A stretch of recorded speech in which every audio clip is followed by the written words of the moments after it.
BJP लगातार विपक्षी पार्टियों के सांसदों को, विधायकों को अपनी पार्टी में शामिल कराती रही, लेकिन अब कांग्रेस ने एक बहुत बड़ी घोषणा की है। कांग्रेस ने बड़ी घोषणा करते हुए कहा है कि जितने भी ये दल बदलू विधायक हैं, सांसद हैं, जो पाला बदल करके इधर से उधर जाते हैं, उनके ऊपर एक्शन होगा और तगड़ा एक्शन होगा। मेरे हाथ में ये कांग्रेस पार्टी का मैनिफेस्टो है। आज कांग्रेस पार्टी ने अपने इस न्याय पत्र, घोषणा पत्र की जो है वो आज इसको जारी किया है और इसके अंदर कांग्रेस ने साफ तौर पर कहा है कि जितने भी दल बदलू विधायक, सांसद हैं, उनके ऊपर कार्रवाई होनी चाहिए। क्या कार्रवाई होनी चाहिए, मैं आपको पहले ये पढ़कर के सुनाता हूं और उसके बाद में हम सुनेंगे कि राहुल गांधी से जब ये सवाल पूछा गया तो राहुल गांधी ने इस पर क्या कहा। तो इसमें साफ तौर पर लिखा है, कांग्रेस संविधान की 10वीं अनुसूची में संशोधन करेगी और दल बदल जिस मूल पार्टी से विधायक या सांसद चुना गया था उसे छोड़ करके विधानसभा या संसद की सदस्यता से स्वतः अयोग्य घोषित कर देगी। कांग्रेस कह रही है कि हम देश के संविधान की 10वीं अनुसूची के अंदर हम एक बदलाव करने जा रहे हैं, संशोधन करने जा रहे हैं और संशोधन करके हम अब जो है उसमें 10वीं अनुसूची के अंदर जो है अभी तक जो है 2/3 अगर विधायक टूट करके नहीं आते हैं तो उन पर दल बदलू कानून जो है वो लागू नहीं होता है। ये अभी तक कानून है कि अगर 2/3 विधायक टूट करके आ गए तो उन पर दल बदल कानून लागू नहीं होगा। लेकिन कोई भी विधायक, कोई भी सांसद जिस पार्टी से टिकट लेकर के चुनाव जीत करके आया है और अगर अगले चुनाव से पहले उसको पार्टी को छोड़ करके अगर वो दूसरी पार्टी में जाता है तो तुरंत उसकी सदस्यता खत्म कर दी जाएगी। मतलब कि अगर कोई कांग्रेस की टिकट पर सांसद का चुनाव जीत गया और वो बीजेपी में शामिल हो रहा है तो उसकी सदस्यता तुरंत खत्म कर दी जाए। कोई अगर विधायक कांग्रेस की टिकट पर या केजरीवाल की टिकट पर या जो है वो सपा की टिकट पर जीत करके आया है, बीजेपी में जा रहा है, तो उसकी सदस्यता तुरंत चली जाए। ये कांग्रेस की तरफ से प्रावधान जो है इसमें रखा गया है। एक एक करके हम तमाम उन सारे सवालों को सुनते हैं जो आज प्रेस कॉन्फ्रेंस में राहुल गांधी से पूछे गए और उसके बाद में राहुल गांधी ने सबसे पहला सवाल यही था। तो एक एक करके जरा स्क्रीन के ऊपर लेकर के आइए आप कि राहुल गांधी और मंच पर मौजूद नेताओं से आज पत्रकारों ने जब सवाल पूछा तो उनका क्या जवाब आया। एएनआई सबसे पहले अपना सवाल पूछे।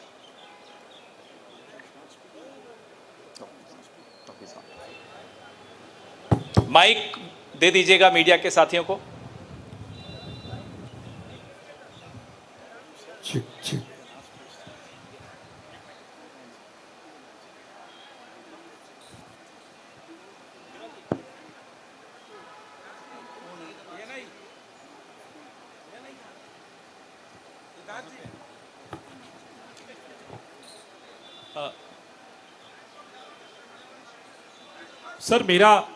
सर मैं सिद्धार्थ हूँ एएनआई से। सर मेरा सवाल यह है कि आप लोगों ने एक प्रॉमिस किया है अपने मैनिफेस्टो में कि जो लोग पार्टियां छोड़कर जाते हैं, चुने हुए लोग, उनके लिए आप अमेंडमेंट करेंगे, 10th शेड्यूल में डालेंगे कि ताकि उनकी मेंबरशिप अपने आप बर्खास्त हो जाए। क्या इस तरीके की परिस्थितियां जो आज बन रही है, खासकर आपकी पार्टी इसको देख रही है, इसको ध्यान में रखते हुए आप लोगों ने मैनिफेस्टो में इसको डाला है?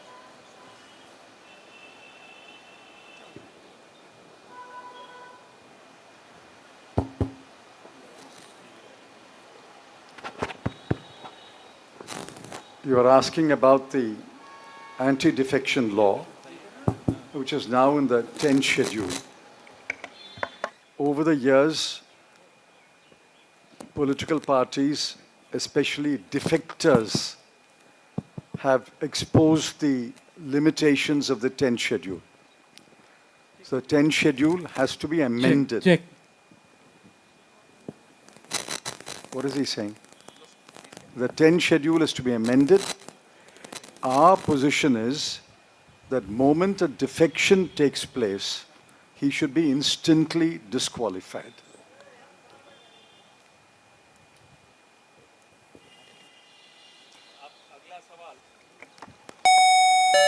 अगला सवाल PTI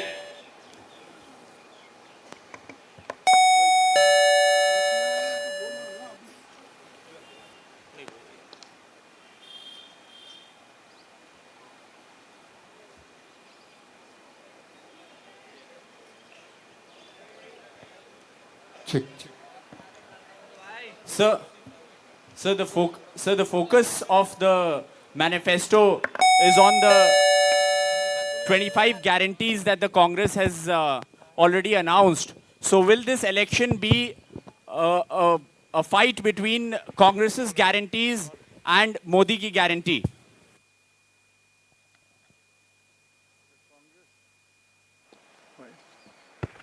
The Congress guarantees are concrete guarantees.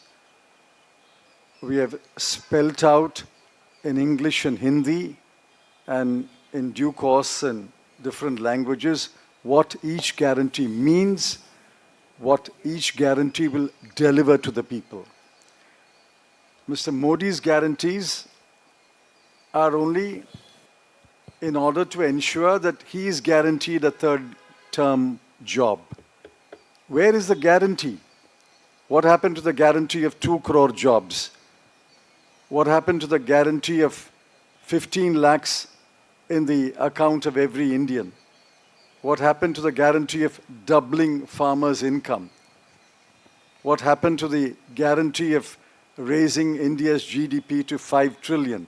I can offhand narrate at least 50 such promises of Mr. Modi. Mr. Modi's promises are empty promises. Our 25 guarantees are concrete guarantees.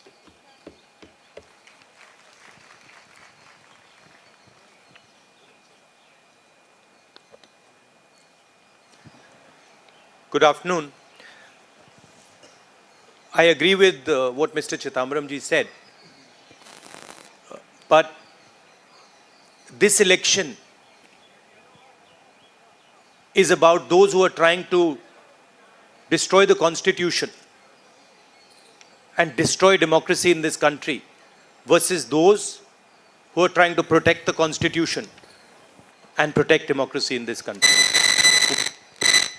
We do believe that it is very important, once this fight is won, that we look after the interests of the vast majority of our people, that India is not run for 2 or 3 large conglomerates, large businesses, that it is run for the vast majority of people, that we are not a nation of monopolies, we are a nation where there is fair competition among businesses. So I think it's important to understand that this election is a fundamentally different election. I don't think democracy has been as much at risk, the Constitution has been as much at risk as it is today. In Hindi, sir. ये जो चिदम्बरम जी ने कहा उससे मैं सहमत हूं, मगर ये जो चुनाव है ये लोकतंत्र को और संविधान को बचाने का चुनाव है. एक तरफ एनडीए नरेंद्र मोदी जी जो कॉन्स्टिट्यूशन पर आक्रमण कर रहे हैं, लोकतंत्र पर आक्रमण कर रहे हैं, इंस्टीट्यूशंस को कैप्चर कर रहे हैं, और दूसरी तरफ इंडिया अलायंस जो कॉन्स्टिट्यूशन की रक्षा करता है, लोकतंत्र की रक्षा करता है. तो ये चुनाव इन दोनों फोर्सेस के बीच में है. धन्यवाद. मौसमी सिंह, आज तक.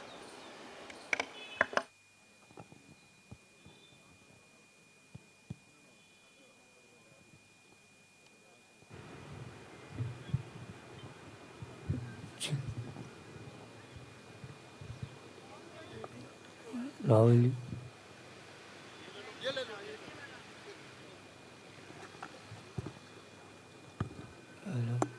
हेलो. मेरा सवाल मैडम सोनिया गांधी से है. मैम, अगर आपसे सवाल. राहुल जी, आपने ओपीएस को लेके लगातार जो है झंडा बुलंद किया है. तमाम सरकारें आपकी, उन्होंने ओपीएस का वादा किया था. चिदम्बरम साहब, you had promised OPS and in Himachal and Rajasthan you implemented OPS, but in the manifesto the OPS scheme is missing. So is there a reflects, is there a introspection that it's not viable economically? Is it that? It's not missing as such. It's very much on our minds. But please remember the developments that have taken place in the last 4 months. The government has appointed a committee headed by the Finance Secretary to review the NPS and the demand for OPS and to find a way in which the objectives of OPS can be financed by a funded pension scheme. Which means the government has come around to the point of view that while the OPS delivered benefits to the pensioners, the NPS made it sustainable. Now a committee has been appointed under the Finance Secretary, and unless we receive the report of that committee and review it, it would be premature to take a stand on the OPS-NPS controversy. It's very much on our minds, and we will come out with our position once the committee's report is received. Arun Kumar Singh. मेरा सवाल राहुल जी आपसे। Rahul ji, hello. Rahul ji, सीधे सीधे इधर, front. सवाल आपसे यह है कि 2014 में जैसे ही मोदी सरकार आई थी, आपने एक बयान दिया था और आपने ये कहा था कि देखते जाइए धीरे धीरे कॉन्स्टिट्यूशनल इंस्टीट्यूशंस जितने भी हैं देश पे, उस पे आरएसएस और बीजेपी का कब्जा हो जाएगा। अब आप ये कह रहे हैं कि हो चुका है और आप कह रहे हैं कि हम कानून भी लाएंगे। क्या आपको ऐसा नहीं लगता राहुल जी कि ये जब आप करेंगे तब बीजेपी आपके ऊपर ये आरोप लगाएगी कि चूंकि केसेस जो है या पूछताछ विपक्ष के नेताओं से ज्यादा हुई, इसलिए ये प्रतिक्रिया में लाया गया रिएक्शनरी लॉज अमेंडमेंट होंगे ये?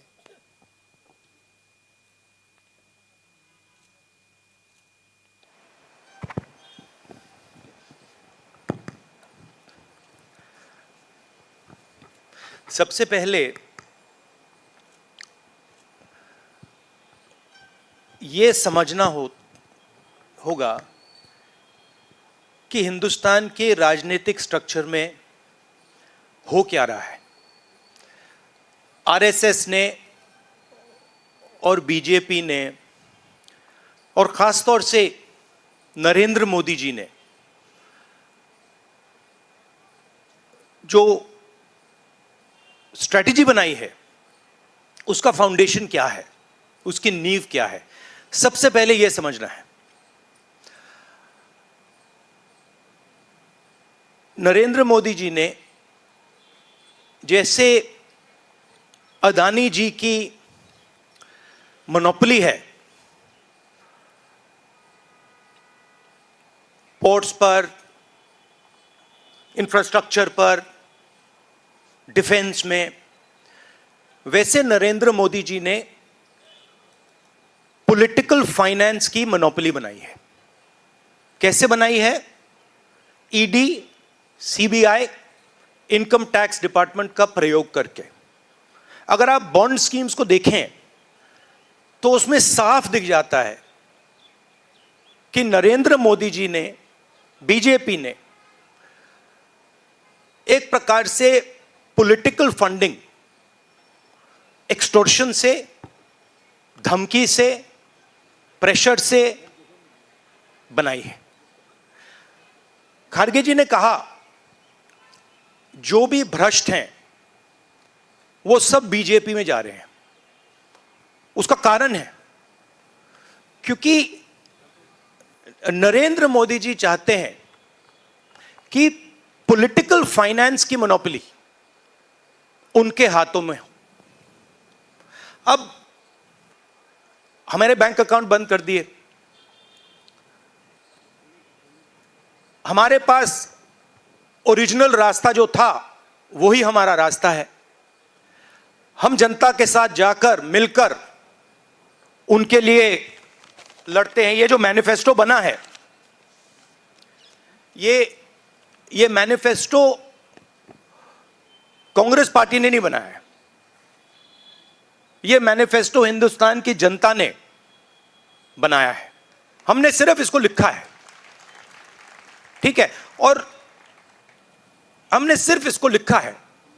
जो किसानों ने हमें बताया, खारगे जी को बताया, मुझे बताया, बाकी नेताओं को बताया, वो हमने लिखा है। चाहे वो रोजगार की बात हो, चाहे वो कॉन्ट्रैक्ट लेबर की बात हो, हजारों लोगों से बात करके हमने ये हिंदुस्तान की आवाज है, ये लिखी है। मगर जो राजनीति में आज हो रहा है वो क्लियर है कि सब पार्टीज को नरेंद्र मोदी, ईडी, सीबीआई, इन इंस्टीट्यूशंस को कैप्चर करके फाइनेंशियली मोनोपोली बना रहे हैं अपनी। और चुनाव के बाद रियलिटी है कि ये जो फाइनेंशियल मोनोपोली बड़ी इंटरेस्टिंग चीज है, क्योंकि सारा इंफॉर्मेशन, सारा का सारा इंफॉर्मेशन, किससे एक्सटॉर्शन किया है, किसको कॉन्ट्रैक्ट दिया है, कॉन्ट्रैक्ट देने के बाद उसने कितना पैसा दिया है, वो पूरी ब्लूप्रिंट, पूरी की पूरी ब्लूप्रिंट इलेक्टोरल बॉन्ड्स में लिखी हुई है। तो नरेंद्र मोदी जी ने आज नहीं तो कल ऑपोजिशन को पूरी chargesheet, proof sheet electoral bonds के थ्रू पकड़ा दी है। तो इसीलिए थोड़ा टेरर हो रहा है उनको, इसीलिए नंबर निकला है 400 पार। इसलिए ये महाराष्ट्र में हमारे नेता ले जा रहे हैं, हरियाणा में सब जगह हमारे नेता ले जा रहे हैं, क्योंकि इनको लग रहा है कि भैया अगर 400 पार नहीं 180 हो गई, 160 हो गई, 140 हो गई तो नैया पार हो जाएगी। Thank you. आशीष सिंह।